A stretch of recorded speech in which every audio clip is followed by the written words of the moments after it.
everyone, and welcome to the first Interclean Podcast. My name is Robert Stelling, the Director of Interclean Global Events, and it's my pleasure to be the host of this podcast. Today, we're going to deep dive into the sustainability in the cleaning industry. And for that, I am joined by two industry experts with a good background in sustainability. The first is Xiaoming Bai, the International Marketing Director of Werner Mertz Professional. Werner Mertz Professional is a major manufacturer in the cleaning industry who has completely structured its company and production processes in a circular way. Xiaoming himself is an expert in circular economy, global brand management, international marketing, and intercultural management. Hello, Xiaoming. Hi, Robert. Thank you for inviting me. I'm honored to exchange with you. Thank you for being here. And our second expert is Stephen Ashkin, CEO and President of the Ashkin Group, a consultancy company with a goal to make the cleaning industry more sustainable and green. Steve has been involved in the cleaning industry since 1990 and is now a writer, speaker, and advocate for a greener, safer, healthier, and more sustainable cleaning industry. Steve has been pioneering green cleaning long before it was well known, and he's by some even considered the father of green cleaning.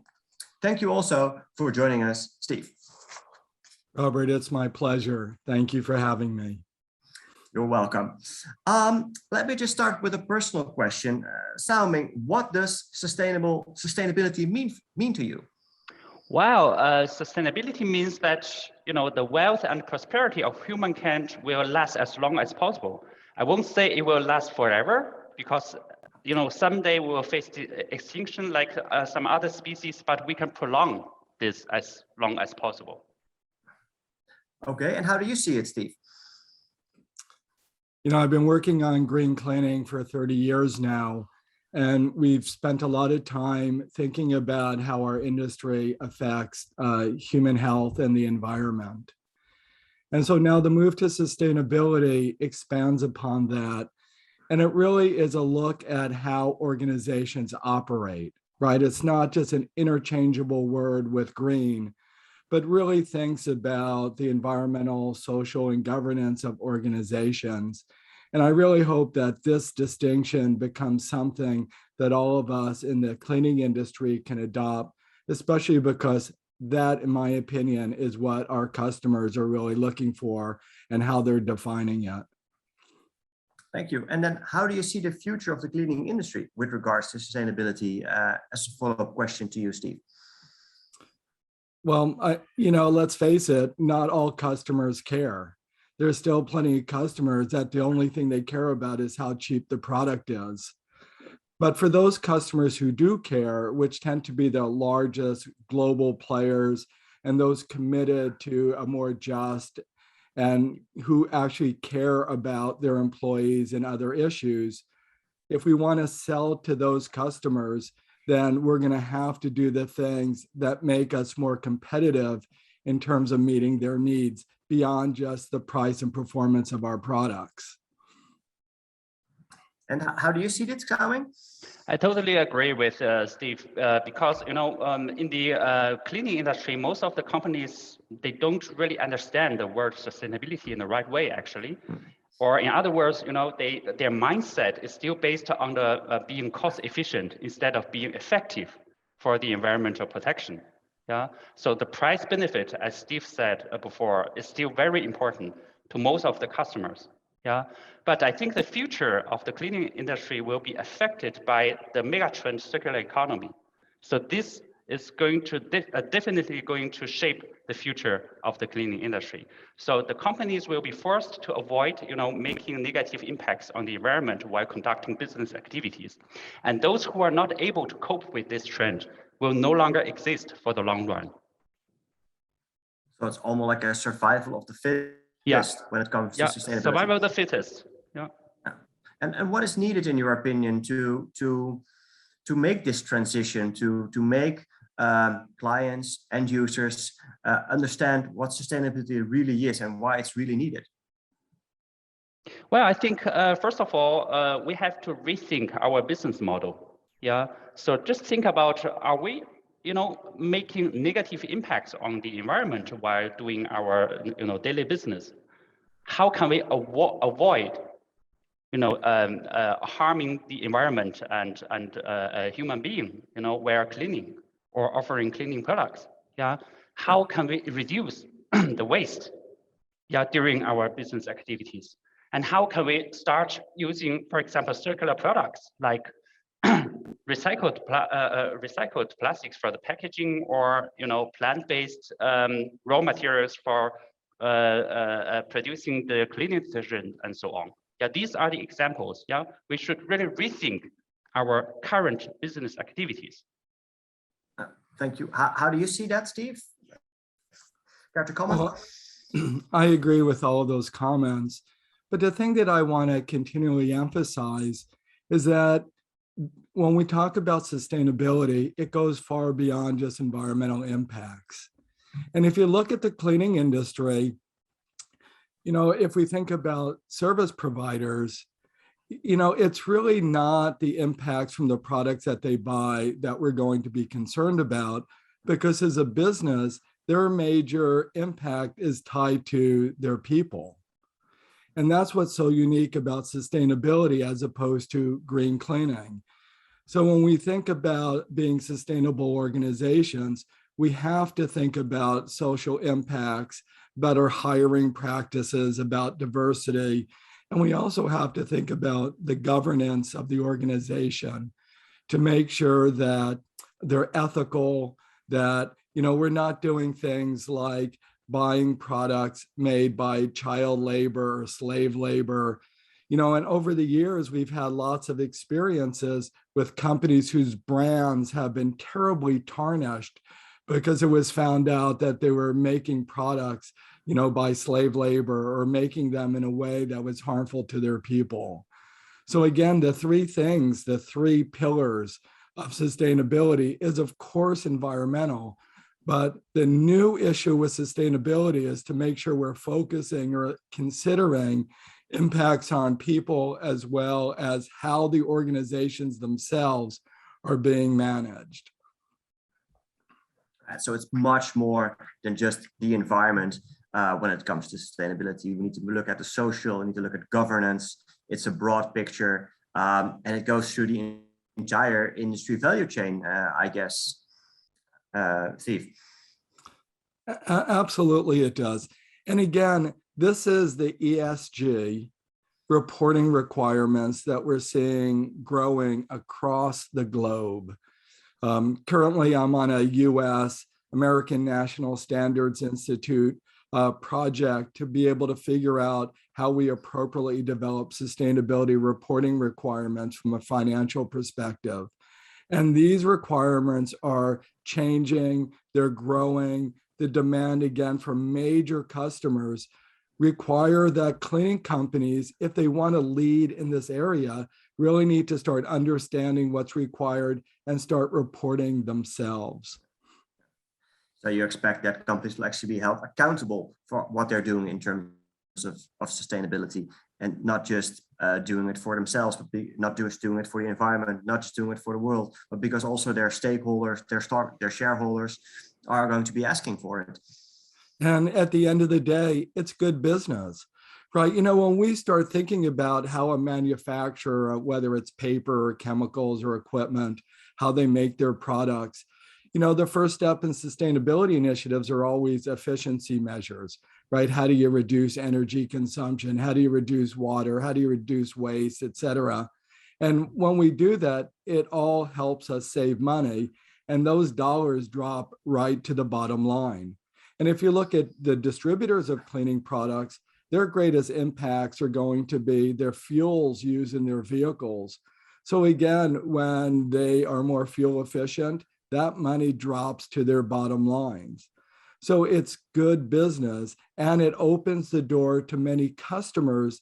And the people who want sustainability reporting and work with more sustainable companies, and we can have long discussions about why that's important to them, but it will give companies in the cleaning industry a competitive advantage against their competitors who are able to walk the talk and also to do it first, to get in the door first and demonstrate that they understand what's going on and can use it to help improve their own businesses. So it's a sound business decision to start to become sustainable, and it's a sound business decision to start now to have like a first mover advantage when doing this. Precisely. Yeah. I want to move on to circularity.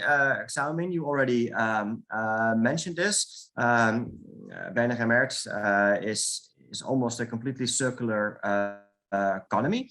How did this come? What made the decision to become a company like this, and how did that process go?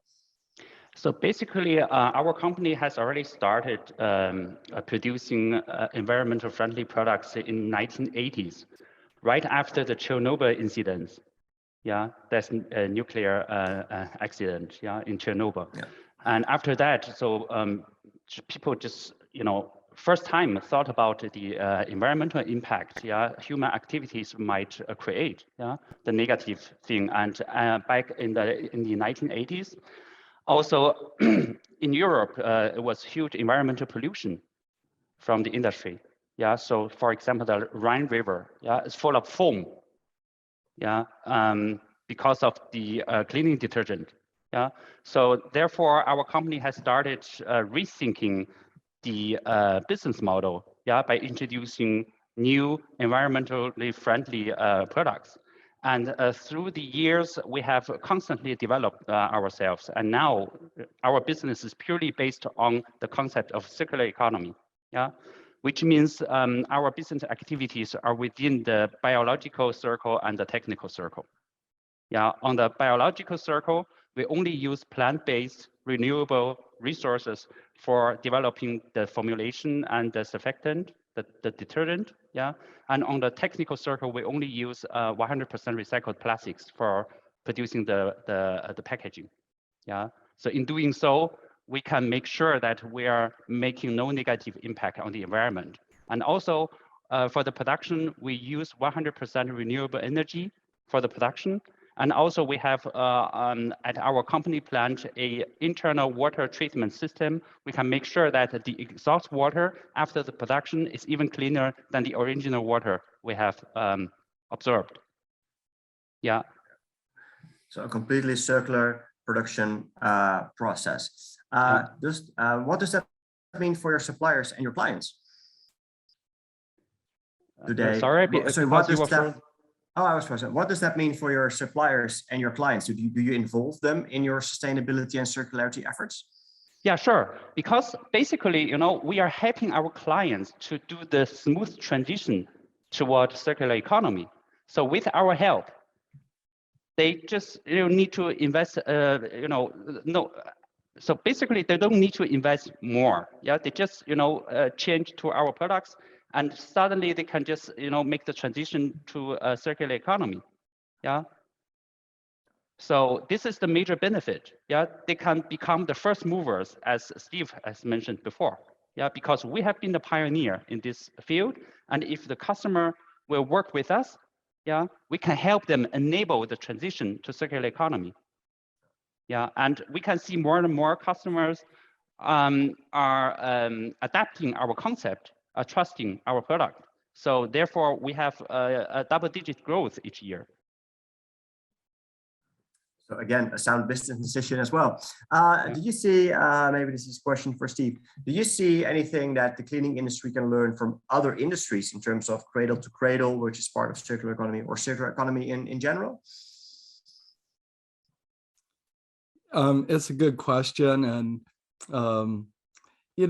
at least in the US, I'm going to be so bold to say that the cleaning industry has been a real leader in our country about looking at green-related issues, to the point where about 30% of all the products that are sold in the cleaning industry, chemicals, paper, equipment, tools, accessories, etc., 30% of which are third-party certified. So they've been tested by, independently for their environmental and human health related issues. So we're really proud of what we're doing. In terms of sustainable industries, the US is really trying hard, and I'm talking about our cleaning industry, to really pioneer how it affects an entire industry sector, especially when we're not just talking about the product manufacturers, but the distributors and the service providers as well. So we're really working hard on this. We have an industry initiative that's going on here now that we're really trying to understand how to apply these things in a way that also works for small and medium-sized companies. And I have to say that that's my greatest concern, is that the reporting requirements will become so difficult that only major corporations can afford to track all the data, can do the reporting. So we're really trying to learn our way through this and to do it in a way that addresses all parts of our industry. So the manufacturers, the distributors, and the service providers again, because at the end of the day, these are lessons we actually want to share with other industry sectors. And we believe that our industry can be a leader in this area. And from your European perspective, Xiaoming, is the cleaning industry also a leader in Europe? Or yeah, definitely. Because we have an immediate impact on the human health. For example, if the cleaning detergent being used is unhealthy, it creates aerosol, after the cleaning.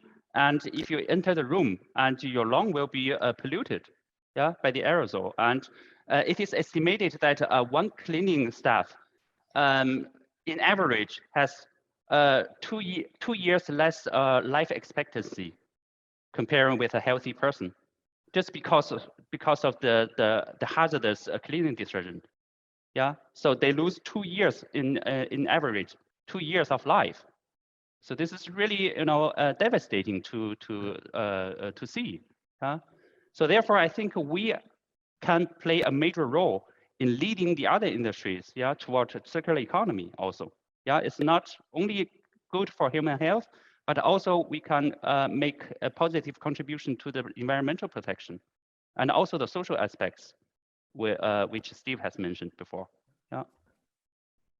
And Robert, if I might also comment, during COVID, at least in the United States, one of the challenges that our industry is facing is finding workers, right?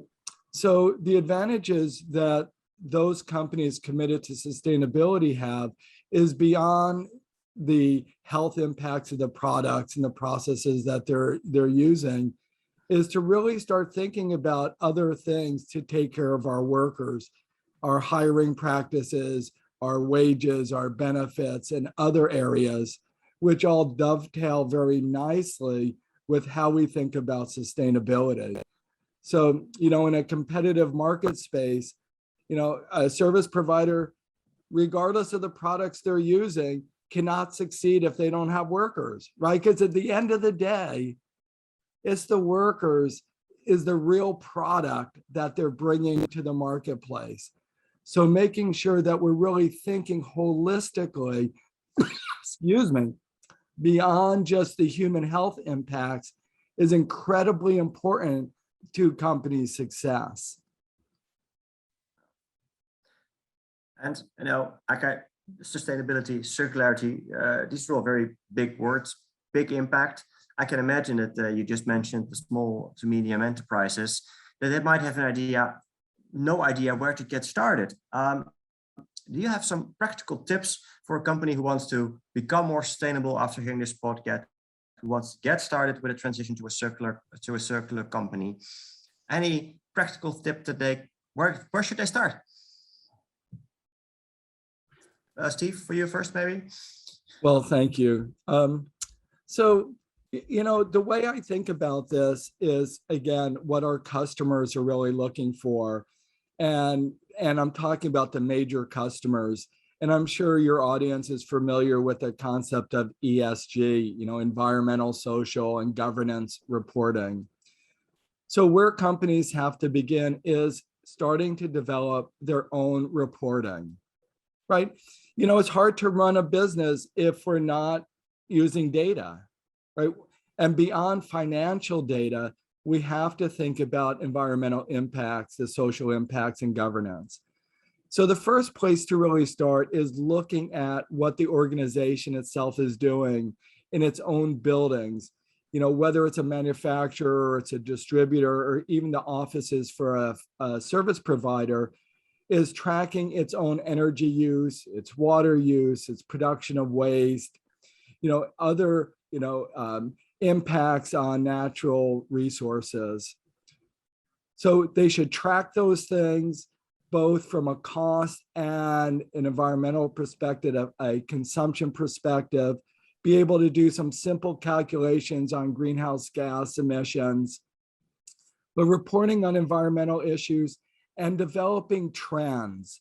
You'll notice from most sustainability reports, it's not just, we produce 8 billion megatons of carbon dioxide or greenhouse gas emissions, because nobody really understands what a megaton of carbon dioxide is. So we need to be able to not only track what we're doing, but more importantly, be able to say, we've set goals to reduce our impacts by 5% or 10%, and year after year, be able to show improvements relative to their goals. So that's on the environmental side. And then they also need to track their social issues, their hiring practices, being able to track diversity related stuff, to think about wages and benefits, tracking volunteerism and donations. There are very simple things that all kinds of companies in our industry can track. And then to be able to make sure they're paying attention to their governance issues, thinking about things like the leadership, the diversity in their own leadership, right? How executive pay compares to what the lowest person on the totem pole gets paid, whether they have internal controls to make sure they're not involved with illegal practices, shareholder rights. But to begin with, at a minimum, track your energy use, your water use, your waste production, track it, and be able to set goals for reduction. At a minimum, that's what people are looking for. So to summarize, start with small steps and get the snowball running from there. As a already very circular company, Xiaoming, any additional tips for companies that want to get started on being circular? Yeah, so basically I agree with Steve's suggestion. So companies should plan holistically, focus on long-term effect instead of short-term gain. And very importantly, companies should avoid conducting or supporting greenwashing just to get short-term gain. For example, finance some projects in Africa or in a ocean cleaning project, and then do a PR campaign and claim that you are a sustainable company. So this is kind of the practices, the greenwashing practices being done right now in the industry. It is really devastating to see that. Yeah. So they claim that, for example, they are CO2 neutral by compensating, through sponsor projects in some other countries, yeah, instead of improving their own business activities, their production and their value chain, yeah. So therefore, my suggestion is you can plan holistically, but act in small steps, and there are some standards, international standards, that may help as guidelines for the companies. Like, for example, in EU, we have Eco-label, we have a Cradle to Cradle certification, we have EMAS certification for the whole company, we have EcoVadis for the whole value chain. Yeah, just take a look at such standards, yeah, and analyze them, and reassess your own business activities. Yeah, do your activities match those standards? Then you can get the certification. Yeah, if not, you have to improve yourself. So don't take the easy way by greenwash on being sustainable, but really focus on the things that actually make impact. Yeah, and Rob, please go ahead. I apologize for interrupting. I just give you one example. So one of the providers of a cleaning detergent has recently introduced a cutting-edge innovation, a CO2 neutral cleaning detergent. Yeah, and by the end, we found out that they have just compensated through a sponsor project in Africa, but the product itself is by no means CO2 neutral. Yeah, so if this is a standard being established in Europe or in the whole world, yeah, then we will create more damage to the environment and to human being instead of a more positive contribution. Yeah. So Steve, Robert, if you Yeah. don't mind me interjecting, the one thing that I want to keep reiterating on your podcast is, while the products themselves are really important, sustainability is really more about how the organization itself operates. Because, at least in the United States, green cleaning is a big deal, right? If you want to sell to a LEED certified building or to a WELL certified building, to all these projects in a lot of federal, state buildings, schools, hospitals, green products are what is being used.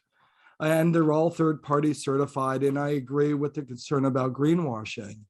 But when we really start laying the foundation in the cleaning industry about sustainability, let's please not forget that there are two other legs to that three-leg stool, and to think about the social and governance issues. This is where it's going. And to do less than that, we're creating problems for our organizations. So let's lay the appropriate foundation. And when I hear companies that tell me that they're sustainable, the first question I always ask is, are you providing a sustainability report? Right? If we talk about greenwashing, I call it sustainability washing. Talk is cheap. Yeah. I want to see what it is they're doing, because some of the fundamental issues underlying the sustainability movement is the whole issue of transparency. We want to know what companies are doing. And the reason that our customers want to know this is in their own efforts to reduce risk. So, for example, earlier this year in the US, there was a disruption in our gas supply line on the East Coast of the United States. It was hacked. It shut down gas distribution in the US.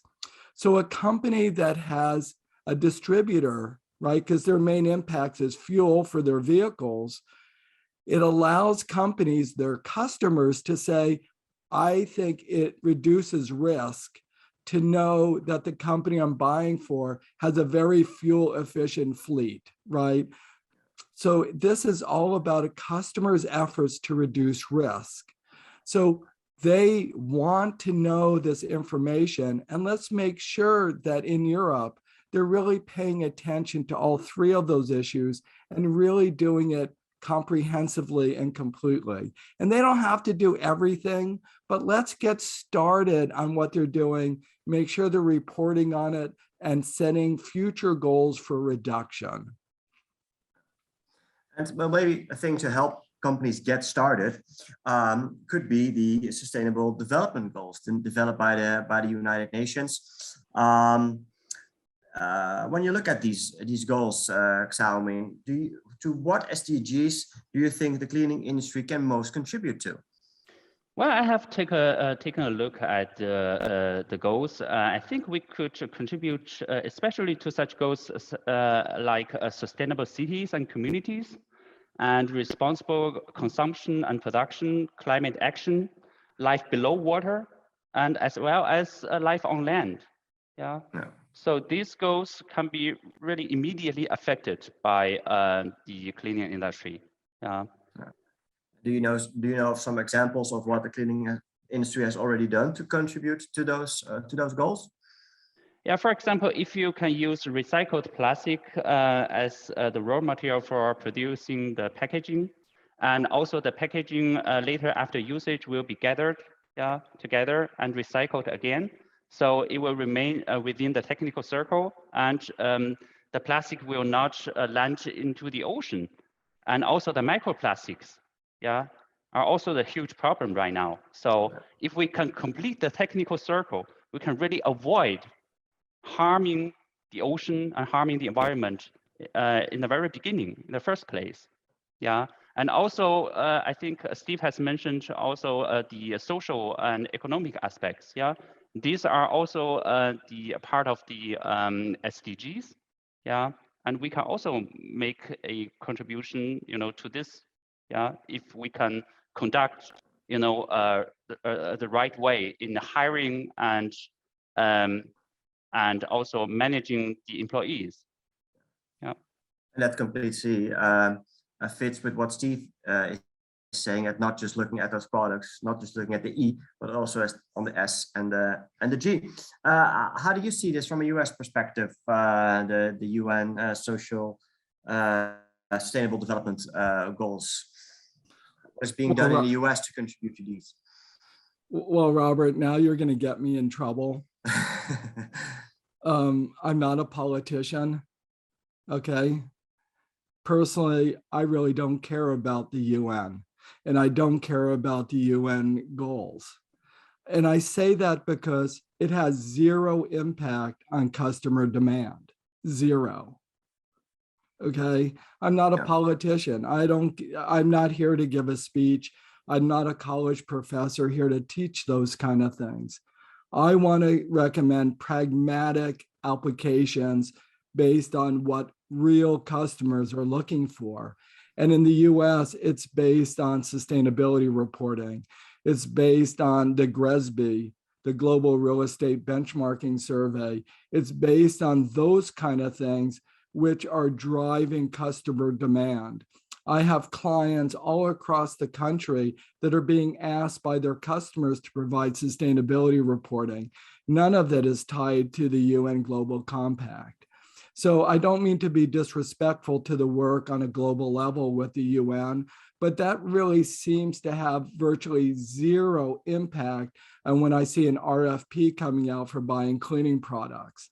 The things that I do see is they want reports on energy, they want reports on water consumption, they want reports on waste, they want that kind of information, and they want it based on the sustainability, the ESG reporting, and not tied to the UN Global Compact. And maybe it's different in Europe. I admit I don't know. I spent a lot of time in Asia too. I don't see it really impacting there. But in the end, focusing on what the organizations do will meet the right requirements and will turn out to be good practices from a business perspective in both the short and long term.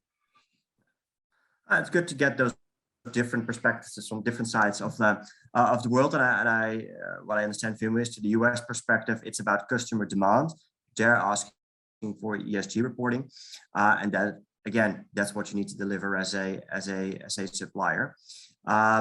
In Europe, it's not only driven by what the customer is asking, it's also sometimes driven by what regulators are doing, especially what the EU is asking.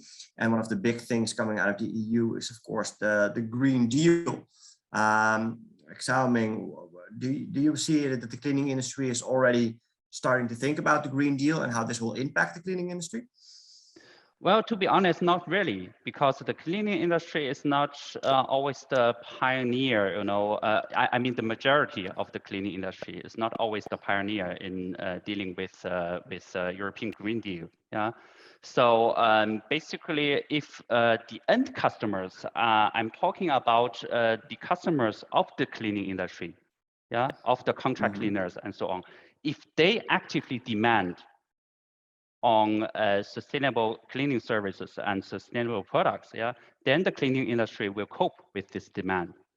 But from the cleaning industry itself, yeah, there's no clear, trend heading to that direction so far. Yeah. No. So we don't even have like kind of the minimum requirement fulfilled in the cleaning industry, like having an EU eco label, or having a Cradle certification, or EcoVadis for the complete aspect, yeah, of the company. Yeah. So there's probably a lot of work waiting for the cleaning industry when it comes to the Green Deal. Stephen, would you like to add something? I saw that you unmuted your microphone, and I would. And what I want to do is challenge your listeners and challenge your company, challenge RAI. You guys are major players in the European marketplace and around the globe.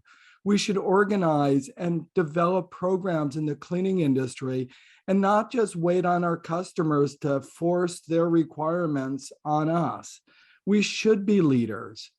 At least in the US, candidly, we have a seat at the table and we're loud and we say, this is what's important for our industry and for our workers.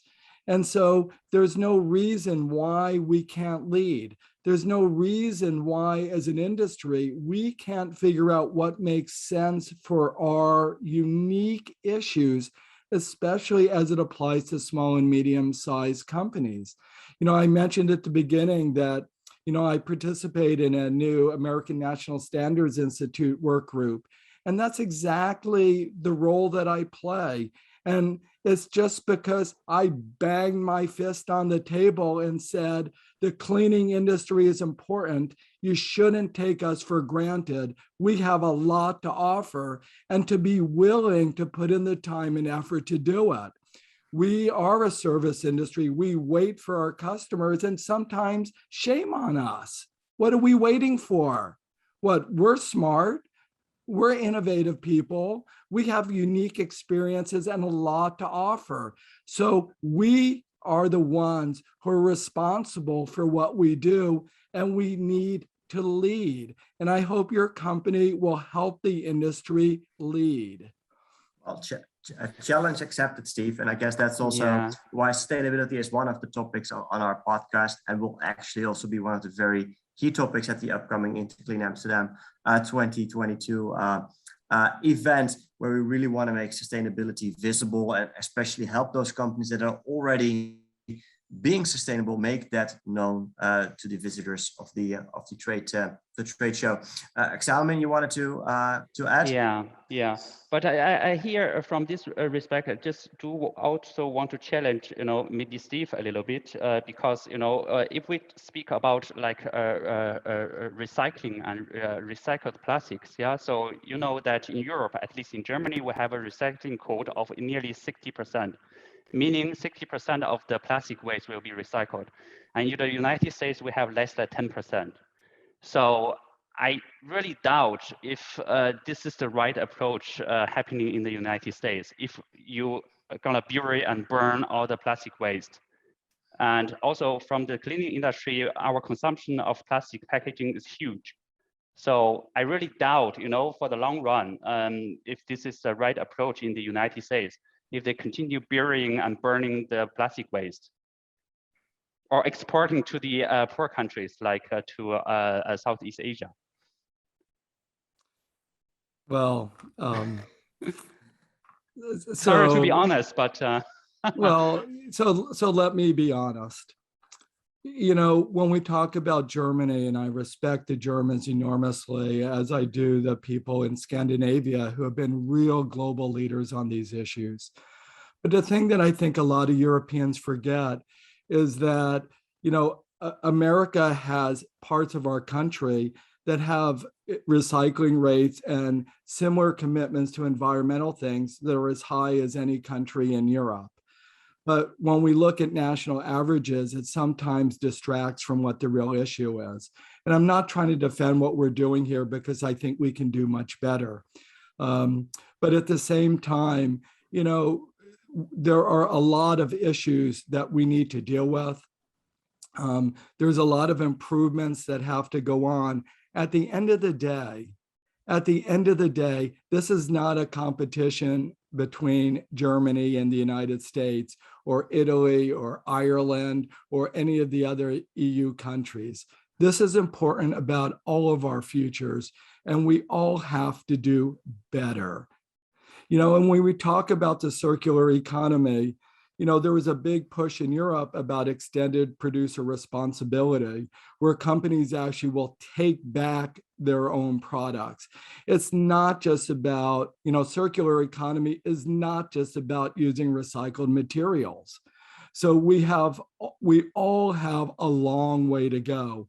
And beyond just the product-related issues, I challenge everyone listening to really think about their operation, to think about their companies, to think about how people are being paid and taken care of, to think about how their organizations are really designed so that we really can be successful on a global basis.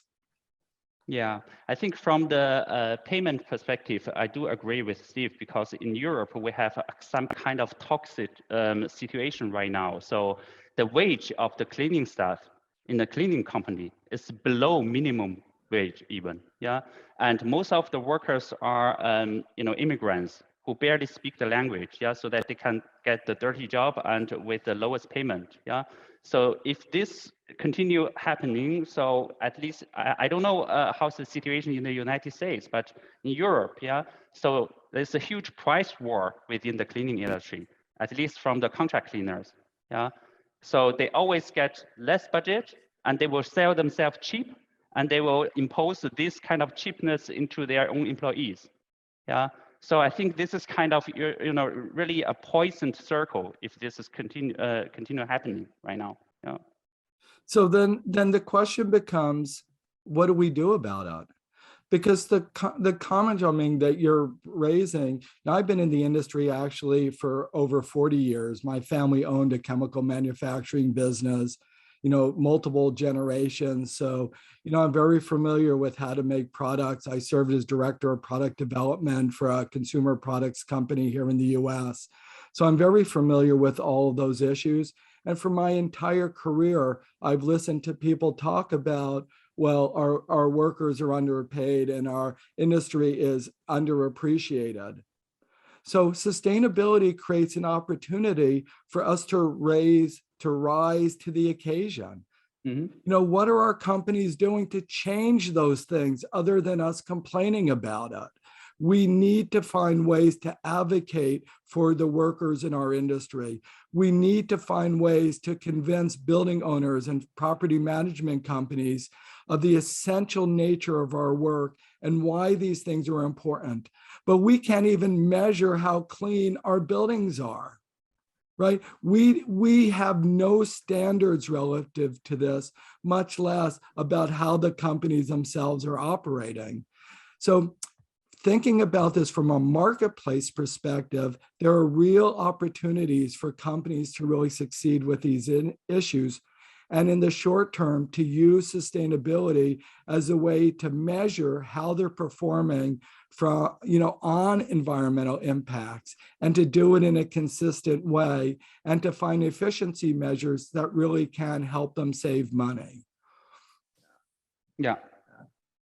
Yeah, and it's good to see that you both are so passionate about this subject, and are able to challenge each other and our listeners. And to summarize, I think there are a lot of challenges there, but also a lot of opportunities that are being raised for the audience.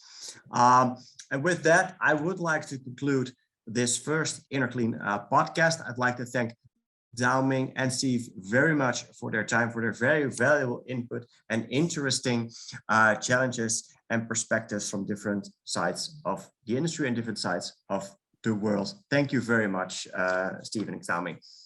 Thank you, I appreciate that. And Robert, let me say thank you. I appreciate the effort that your organization is making, because you are the ones who are serving as the catalyst across the entire industry.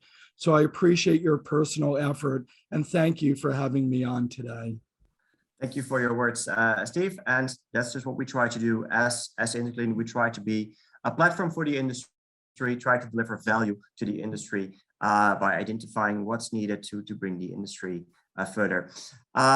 Viewers, listeners back home, thank you very much for tuning in to this first Interclean podcast. Our next podcast will be about new technologies and digitalization in the industry. And thank you for now. you.